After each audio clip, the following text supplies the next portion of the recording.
No, sit down, girl. Sit. Sit. Good girl. Daisy treat. Hi, everyone. Happy Tuesday. Hope you guys are having an awesome day. It's the afternoon. I've basically been working all morning. And I came down to my sister's house. I walked down here to let the dogs play, get some energy out.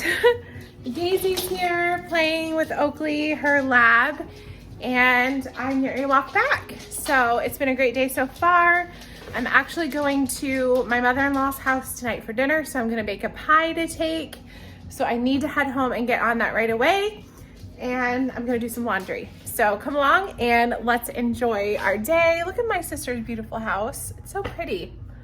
I love it. It's gorgeous, and it is a beautiful day outside. So happy Tuesday, everyone. We're gonna get some fresh air in this house. It's so beautiful outside. Get some fresh air in.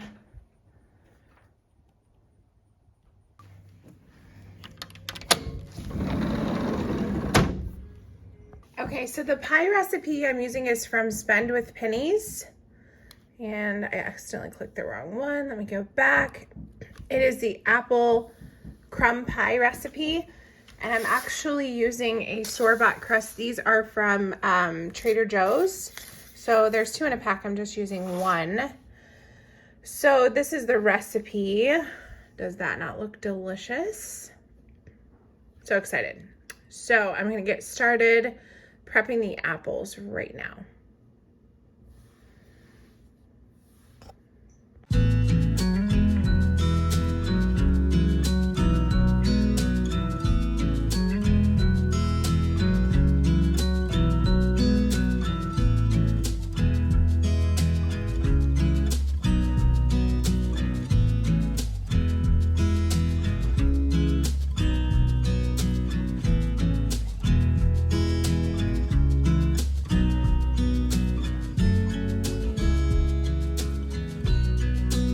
I have my apples cut up, so I'm going to combine my apples with a 1/3 cup of sugar, 3 tablespoons of all-purpose flour, 1/2 tablespoon of lemon juice, 1/2 teaspoon of lemon zest, teaspoon of ground cinnamon. I do not have nutmeg, so I'm just going to use some apple pie spice,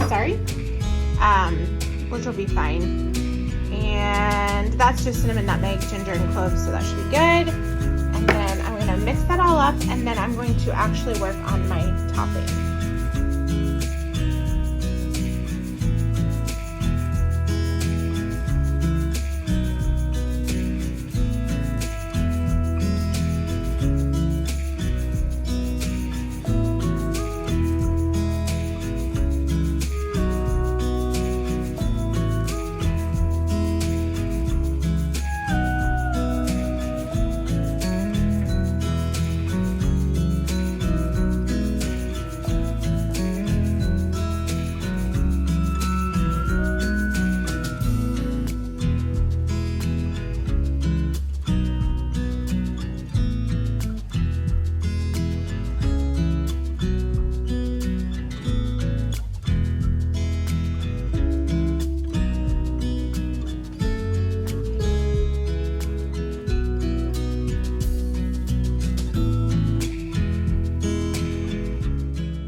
So after your crumble is done, this is kind of what it's going to look like, kind of like sand.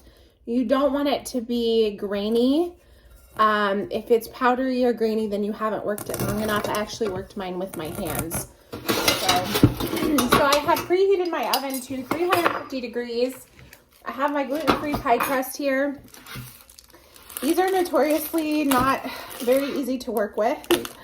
So I'm going to try to be as gentle as possible, and I am just using 1, so hopefully perfect. That separated really easy. I'll try to put the lid back on here to preserve it. These things are like gold. So this is what mine looks like. I am using another baking sheet to put it on, just because usually there is a little bit of spillage with these kind of pies, and it'll save your oven. So I have my crust here. I am going to go ahead and pour my apple apple mixture in. Now keep in mind, it's going to be full. I was a little bit short on apples. I felt like I should have had maybe one more apple. So you can kind of see like how full we're talking here. And I'm just gonna kind of fill it out. And if there's any juice left, you want to make sure you pour that on top. Mine did not have any juice, but that's okay. And then here's my crumble. So I'm just going to spread my crumble evenly over the top. And this is so good. Oh my word, the crumble is just good by itself. Just delicious. But yeah, if you have a pan underneath this, it's really going to save your oven because these pies will drip. So this says to top apple pies with topping and pat down, which is kind of what I'm doing. So you kind of want to get it pushed in there as much as you can. So it is kind of flexible. Like I said, it feels kind of like sand with the sugar and everything. And you want to use as much of that as you possibly can. Since we're not putting a top layer crust, this is what makes it really, really good. And you want to try to distribute it evenly. So what I'm going to do is bake this for 15 minutes at, 450 degrees. And then I'm going to reduce the temperature to 350. I think I said 350 originally. It's 450 for 15 minutes and then 350 for 45 to 55 minutes. So I have just enough time to bake this before I have to leave. Okay. And I did have a little bit of, just because I don't want all the sugar to cook on my pan and have to clean it off later. Just gonna pour that off. And there she is. Isn't she a beaut? We're gonna put her in and I will show you what it looks like when she's done. So while my pie is baking, I thought I would take time and talk a little bit about something I've never talked about, and that is our gluten-free lifestyle, why we're living it, how it came about, how it's affected us, how it's changed our lives for the better.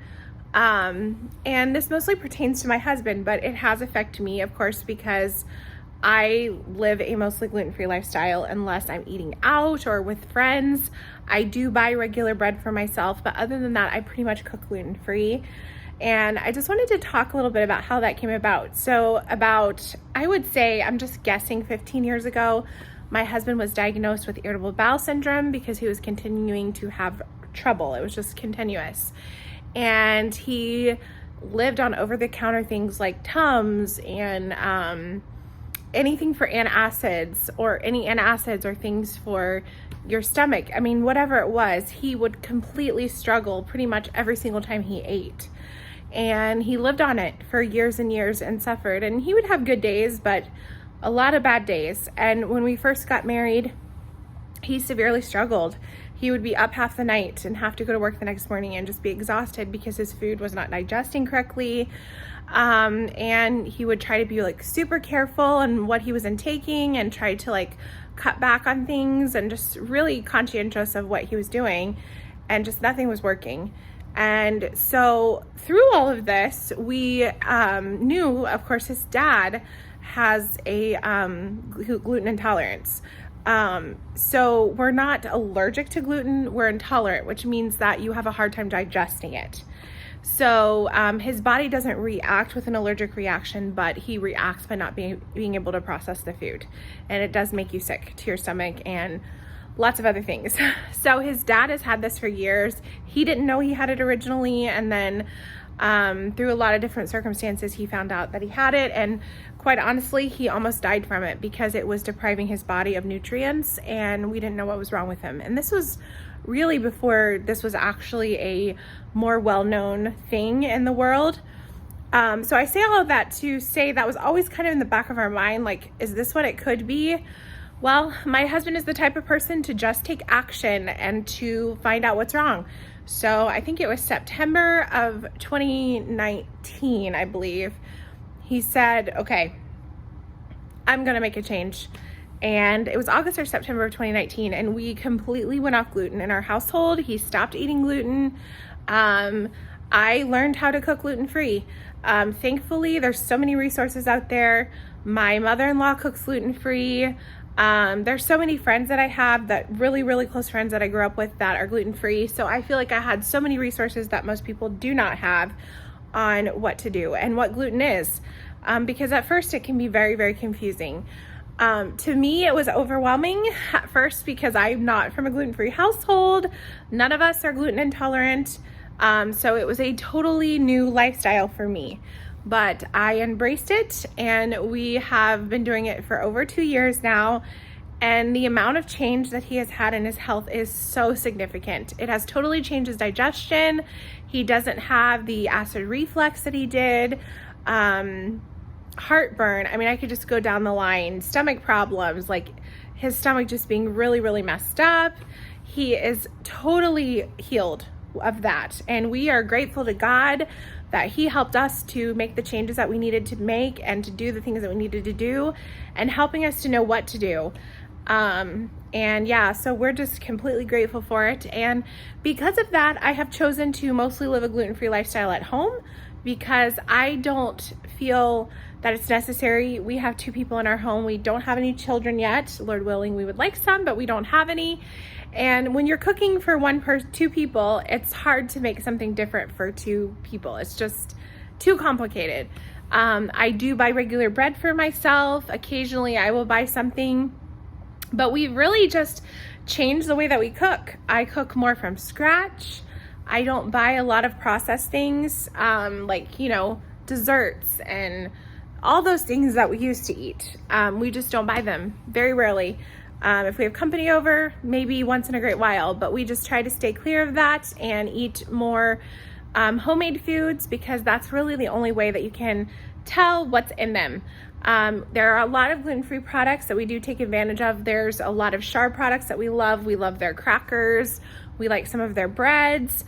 I really lean towards Trader Joe's for their bread, and the crust I used today was a Trader Joe's crust. They have a ton of gluten-free options, and their bread is fantastic. So I'm grateful for options like Trader Joe's. Even Aldi's has quite a few gluten-free items. So yeah, I just think it's really interesting to share these stories, because I know there's a lot of people who are going through the same thing, and it's not easy. It's really difficult when you're first starting out.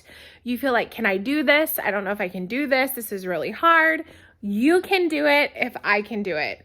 At the beginning, I was super overwhelmed, like, can I do this? And I just felt inspired that it was something that we needed to do. My husband said, we're doing it, and I went with it, and I have made it happen. And yeah, so that's our gluten-free story. I would love to answer any questions that you might have. I am not an expert. I am still learning every single day, but I have learned a lot along the way. And if you have interest in it, or if you are suffering from celiac or anything like that, and you have questions, I would love to answer them if I can, and share tips with you. So if this is something you're interested in, definitely let me know in the comments section below. I would be happy to talk about it more in the future. So as soon as my pie is done, on the first 15 minutes, I'm going to turn it down to 350, and then I will have pretty much 50 minutes to get some clothes folded, clean up the dishes. I have something that I sold on Mercari that I need to box up and actually take on the way to my mother-in-law's. So I'm going to do that, change clothes, do all the things, and we're going to head over there about 4:30, 4:15, something like that. So this is my chatty part of the video. So I hope you guys enjoyed that, and hopefully it was helpful. So I got stuck on a work call. So I'm actually leaving later than I wanted to. I do have to teach a student tonight. So I teach her piano and recorder. So I bring my recorder. I need to bring Daisy's leash and the harness, because we're going to Grandma's, and Grandma does not have a fence, right? So we're going to bring that. And most importantly, we're going to bring our pie. It looks so yellow because of the lighting and this copper colored tray, but looks fantastic. It looks delicious. So I'm actually gonna wrap that up and take that with me. Look at her eyes flying.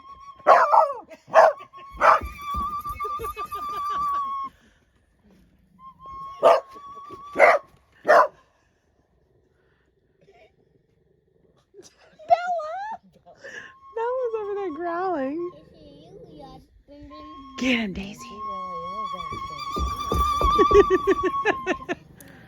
Well, I think that's gonna be a wrap, y'all. It's like 10 o'clock. We got back from my mother-in-law's house and I'm freezing.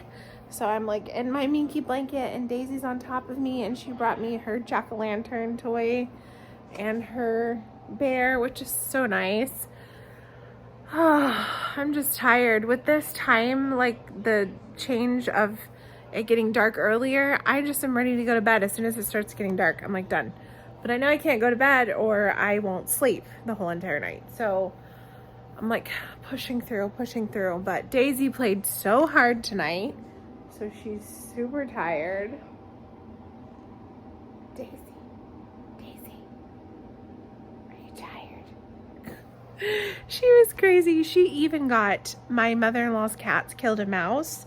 Somehow she found it and was just chomping away at it. So I had to grab her mouth, open her jaws, and like shake her mouth, and Ben tried to get it out and it was disgusting. And yeah, so we saved the day on that one. Hopefully she won't get any infectious diseases. Yeah, so anyways, thank you guys so much for watching. It was a wonderful night had by all. My mother-in-law made homemade pizza. They enjoyed my pie. And we had salad and some delicious homemade ranch. And it was so good and fun and good to be together. So thank you all so much for watching. I hope you guys enjoyed this video. If you haven't already, please give this video a thumbs up, like, subscribe, do all the things. We shall see what tomorrow brings. Hopefully I can get a video out for you. And I look forward to talking to you later this week. Bye everyone. Good night.